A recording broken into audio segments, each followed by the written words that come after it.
नमस्कार, मैं हिमांशु मिश्रा और आप देख रहे हैं the inside story. Inside story में आज हम बात करने वाले हैं राहुल गांधी की। जी हां, जिस तरह से राहुल गांधी सक्रिय नजर आ रहे हैं, उन्होंने दिल्ली के रामलीला मैदान में बीजेपी के खिलाफ जिस तरह से रैली की, आरोप लगाए, वो कहीं ना कहीं उनकी सक्रियता दिखा रहा है कि बढ़ गई है और वो मैदान में उतर आए हैं। गुजरात भी गए, वहां पर तमाम तरह से सरकार पर आरोप लगाए, तमाम तरह के वादे भी वहां की जनता से करके आए हैं। नीतीश कुमार से उन्होंने मुलाकात की है। 7 तारीख को भारत जोड़ो यात्रा भी होनी है। तो ऐसे में तमाम तरह की ये जो चीजें हो रही हैं, ये बता रही हैं, ये दिखा रही हैं कि राहुल गांधी सक्रिय हो गए हैं और मैदान में उतर आए हैं।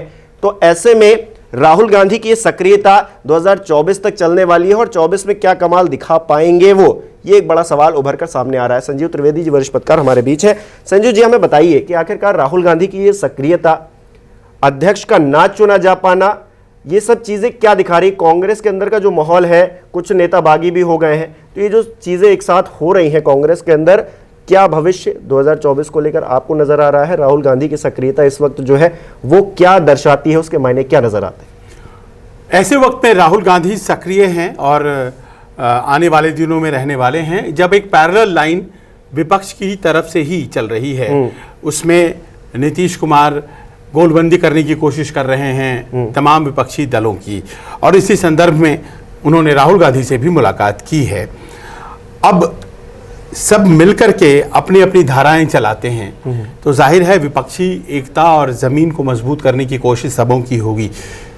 पर सवाल यहाँ ये उठ जाता है कि अगर सब अपने अपनी तरीके से प्रयास कर रहे हैं, तो राहुल गांधी जो कि सबसे बड़े विपक्षी दल के नेता हैं, और नीतीश कुमार जो शायद अरविंद केजरीवाल और ममता बनर्जी के साथ आज की तारीख में वैसे 2-3 चेहरों में हैं जो कि विपक्ष की तरफ से सबों के लिए स्वीकार हो सकते हैं, ऐसी बातें कही जा रही हैं। तो ऐसे में ये जो दोनों समानांतर रेखाएं चलती हैं अगर हैं, तो इससे लाभ किसका होगा, ये एक प्रश्न है आज की तारीख में। और क्या खंडित नजर आता है विपक्ष, और क्या ये भारतीय जनता पार्टी के फेवर में काम करता है? राहुल गांधी ने पिछली दफा गुजरात का चुनाव जिस अंदाज में लड़ा था वो काबिले तारीफ था, और कई चुनाव के बाद डबल डिजिट में भारतीय जनता पार्टी को उन्होंने रोक लिया था। 99 सीटें ही मात्र 182 सीटों में लेकर आ पाई थी भारतीय जनता पार्टी गुजरात में। 22 सालों से उस वक्त सत्ता में थी वो, अब वो 27 सालों से सत्ता में है। लेकिन इसी बीच 77 एमएलए जीत कर आए थे राहुल गांधी और उनके सहयोगी वहाँ कांग्रेस पार्टी गुजरात में। उनमें से 13 विधायक भारतीय जनता पार्टी की तरफ चले गए हैं। तो कांग्रेस कितनी मजबूत रह गई है? गुजरात की बात आपने की, तो वहाँ अरविंद केजरीवाल का पदार्पण हो चुका है, और अरविंद केजरीवाल ने क्या ज़मीन कमज़ोर की है। और अगर ऐसा है कि उन्होंने कांग्रेस की ज़मीन कमज़ोर की है साउथ गुजरात और सौराष्ट्र के इलाके में, तो क्या भारतीय जनता पार्टी की मदद हो रही है? ये जो समानांतर रेखाएं हैं, राहुल गांधी या फिर दूसरे किसी भी नेता जो विपक्ष की राजनीति करता है, उसके सामने सबसे बड़ा प्रश्न है कि एक तरफ एक मोनोलिथ है भारतीय जनता पार्टी, जिसके एक चेहरा, एक नेता नरेंद्र मोदी, और दूसरी तरफ राहुल गांधी जो सबसे बड़े नेता विपक्ष में हैं, उनसे इतर कई और नेता और कई और नेताओं की अपनी अपनी धाराएं। और इसी बीच हम ये तमाम 12 विधानसभा चुनाव की तरफ बढ़ रहे हैं जो कि लोकसभा चुनाव से पहले होनी है। राहुल गांधी के मन में क्या चल रहा है? क्योंकि वो अध्यक्ष की कुर्सी पर बैठना नहीं चाहते हैं 2019 के हार के बाद, और वो चाहते ये नजर आता है जिस तरह से कि वो उनके हाथ में पावर रहे, वो कुछ भी बोले तो कार्यकर्ता तुरंत खड़े हो जाएं, पूरा हल्ला बोल दें। तो ये जो दो चीजें हो रही हैं, ये दिखाता है कि वो हाथ में पावर रखना तो चाहते हैं, लेकिन जिम्मेदारी उठाना नहीं चाहते हैं 2019 के हार के बाद।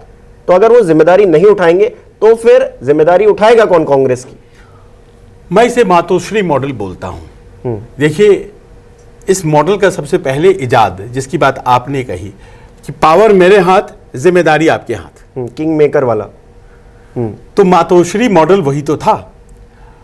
सारी ताकत तो जब सरकार पहली दफा बनी थी और शिवसेना के मुख्यमंत्री बने थे मनोहर जोशी, उस वक्त बाला साहब ठाकरे के पास थी, जो कि मातोश्री में रहा करते थे, और मुख्यमंत्री मनोहर जोशी बनाए गए थे।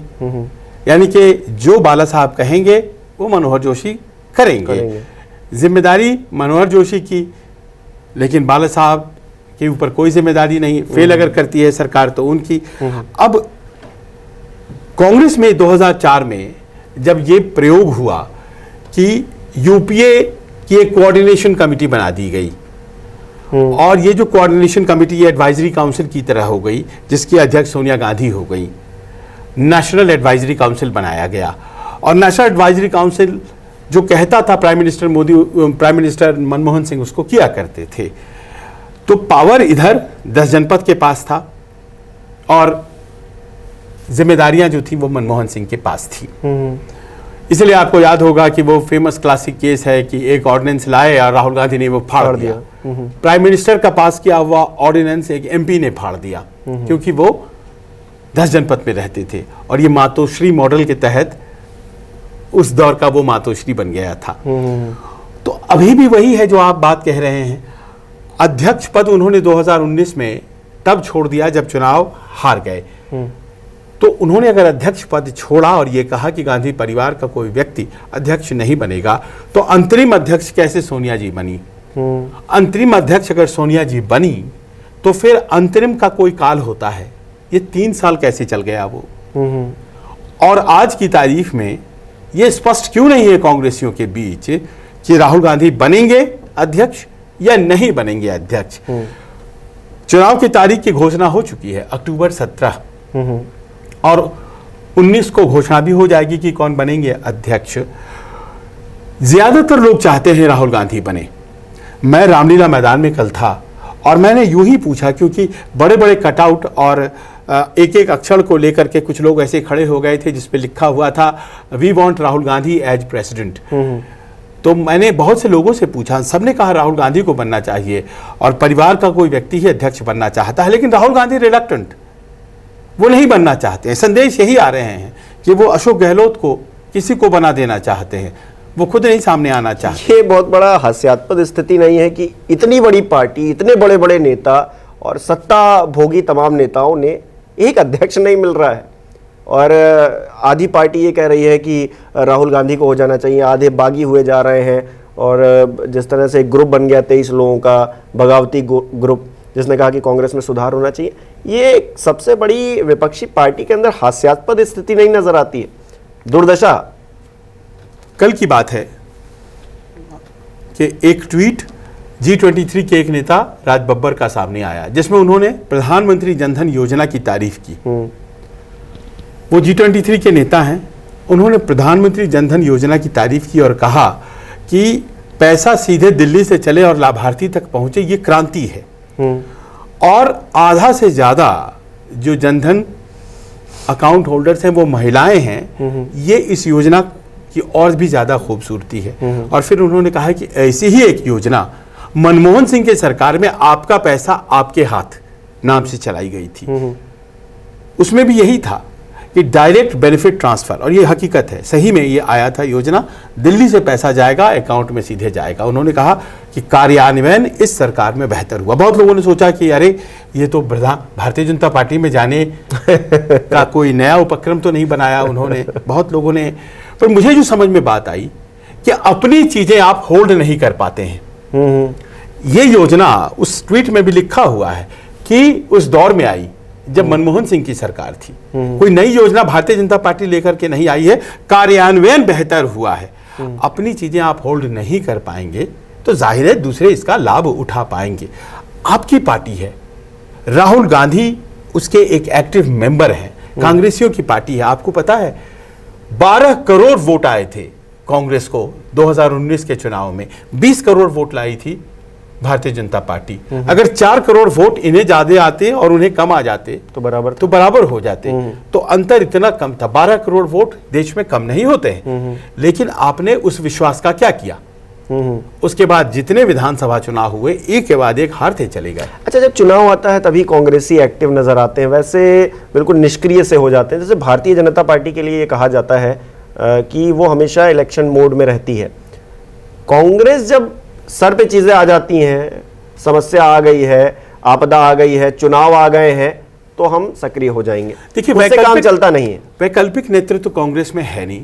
सब लोग परिवार की तरफ देखते हैं, परिवार की तरफ देखते हैं कि परिवार क्या चाहता है। अब परिवार में जो सबसे अहम चेहरे हैं वो हैं राहुल गांधी। राहुल गांधी कुछ भी कह लीजिए, उनके क्रिटिक्स कहते हैं, और इसलिए मैं नहीं कह रहा हूँ, लेकिन वो राजनीति बहुत घनघोर करते हैं जब करते हैं, और फिर जब गायब होते हैं तो अंतर्ध्यान की तरह हो जाते हैं। फिर आते हैं और बहुत मेहनत करते हैं, फिर जब गायब होते हैं। अब देखिए रामलीला मैदान का ही वाकया है, बोलते बोलते 22 रुपए लीटर आटा बोल गए। मैं सुन रहा था, उन्होंने करेक्ट भी किया, ऐसा नहीं है। 22 रुपए लीटर आटा अब 40 रुपए लीटर मिलने लगा। फिर उन्होंने कहा केजी, उन्होंने सुधार किया। पर ये पता है आपको गलती कैसे हुई? उन्होंने बाकी चीज़ों के बारे में वो लीटर लीटर बोलते आ रहे थे, फिर इसके बारे में उन्होंने लीटर बोल दिया। ये गलती इसीलिए हुई कि आप अपनी पार्टी और उसकी गतिविधियों के साथ मनोवैज्ञानिक स्तर पर ज़रा कम अलाइंड हैं।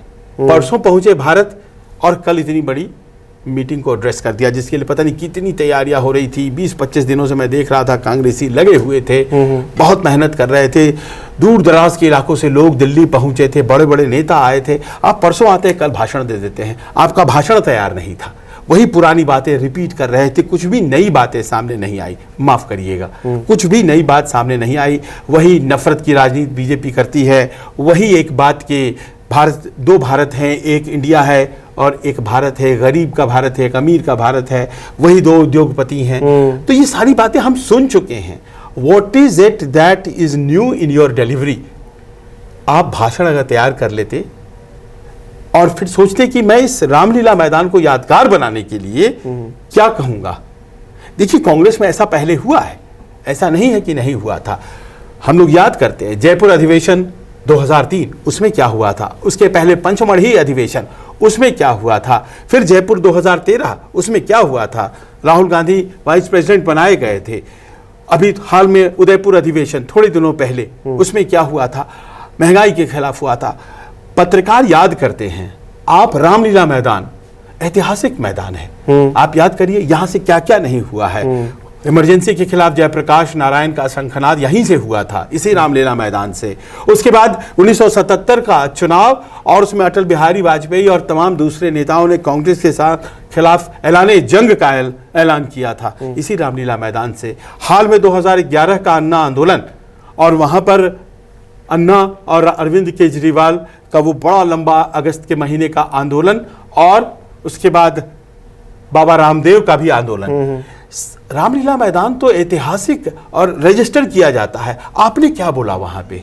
प्रश्न तो ये है ना, और कुछ भी ऐसा नहीं है। अगर कोई याद कर रहा है तो 22 रुपए लीटर याद कर रहा है। देखिए स्लिप ऑफ टंग किसी से भी हो सकता है। हाँ, वो चीज वो एक बहुत दैवीय है, वो कुछ भी हो जाता है। लेकिन अगर आपका एरर फोर्स्ड है, जैसे टेनिस में बोलते हैं ना कि गलती हो जाती है, वो फिर भी माफ कर दी जाती है। कोई व्यक्ति अगर मान लीजिए कि हकलाता है और वो नेता है, तो पब्लिक नहीं हंसती है उस पर। वो सोशल मीडिया पर आजकल ज्यादा चीजें वो रहने लगी, इसलिए मजाक ज्यादा। देखिए आप उस लेवल पे गलती नहीं कर सकते हैं, और आप तैयारी विहीन थे, इसीलिए गलती हुई है। मैं राहुल गांधी को इससे बेहतर बोलते हुए कई मौकों पर सुन चुका हूं। उन्होंने 2013 में जब जयपुर में भाषण दिया था, तैयार किया होगा भाषण, लोगों की आंखें जो हैं वो नम हो आई थी जब उन्होंने पहला भाषण दिया था, वाइस प्रेसिडेंट बनाए गए थे। राहुल गांधी कैजुअली ले रहे हैं क्या, ये प्रश्न उठ जाता है। और ऐसे में क्या कांग्रेसी उन्हें प्राइम मिनिस्टर का उम्मीदवार या पार्टी अध्यक्ष के तौर पर देख पाएंगे क्या? बड़े सीरियस नेता हैं जिन्होंने अपनी जिंदगियां लगाई हैं कांग्रेस में, और आज नेतृत्व के लिए, जैसा कि आप कह रहे हैं, लोग तरस रहे हैं। कोई नेता बनने के लिए उनका तैयार नहीं। राहुल गांधी को ऐसी दो क्या चीजें हैं जो करनी चाहिए इंस्टेंट तौर पर, आपको लगता हो? क्योंकि लोकतंत्र में कहा जाता है विपक्ष का होना भी उतना ही जरूरी है जितना सत्ता पक्ष का है। राहुल गांधी को क्या करने की जरूरत है? वो सत्ता में आए ना आए, इस बात ये बात मैटर नहीं करती है, लेकिन राहुल गांधी को क्या करने की जरूरत है ऐसी? देखिए, मतलब हम लोग तो we are not in the business of giving advices. नहीं, हम लोग उनके पास बहुत से लोकतांत्रिक तौर पर उनके पास बहुत से लोग हैं जो उनको सलाह देते भी होंगे, तो ये हमारा काम तो नहीं है। हमारा काम है उस विश्लेषण में जाना जो कांग्रेस की मुश्किलों की वजह बनी हुई है। देखिए, एक तरफ हमें दिखता है अरविंद केजरीवाल 24/7 पॉलिटिशियन, दूसरी तरफ हमें दिखता है नीतीश कुमार काक्स 24/7 पॉलिटिशियन, तीसरी तरफ हमें दिखता है नरेंद्र मोदी का अक्स 24/7 पॉलिटिशियन। कांग्रेस में 24/7 पॉलिटिशियन कहूँ और राहुल गांधी का नाम लूँ, ये इस कंटिन्यूएशन में नहीं आ रहा है। ये नाम आप समझने की कोशिश कीजिए। मैं एज ए वोटर, अगर मैं मान लीजिए कांग्रेस का वोटर रहा हूँ, 2014 और 2019 में एक चेहरे को सामने रखकर वोट मारा गया, तो मैं 2024 में वोट मारने में मेरे हाथ कांपेंगे कि क्या मैं इस चेहरे को प्रधानमंत्री का चेहरा मान करके कांग्रेस को वोट दूं, क्योंकि 2 बार टेस्ट हो चुका है, 2 बार बहुत ज़्यादा होता है, तो क्या उन्हें स्टेप असाइड करके किसी और को सामने लाने की ज़रूरत है? Somebody who has risen through his ranks, कोई ऐसा व्यक्ति जो कभी जिला अध्यक्ष रहा हो, फिर राज्य में मंत्री रहा हो, मुख्यमंत्री रहा हो, ऊपर तक आया हो, या फिर उनके ही परिवार में या तो सोनिया गांधी फुल टाइम अध्यक्ष बने या प्रियंका गांधी बने, क्योंकि गांधी परिवार का एक ग्लैमर है और नेतृत्व तो उससे चलता है। क्या ये उनके सोचने की का वक्त है? उनको सोचना चाहिए, ये तो उनको तय करना है। पर सवाल ये उठता है कि एक रियलाइजेशन खुद होना पड़ेगा। देखिए, अभी वो आएंगे और बहुत मेहनत करेंगे, मुझे पता है 24/7 पॉलिटिशियन जैसे वो हो जाएंगे, लेकिन अचानक से फिर वो, मैंने पार्टी कवर किया है इसीलिए मैं आपको बता पा रहा हूँ कि अचानक से वो कहीं चले जाते हैं।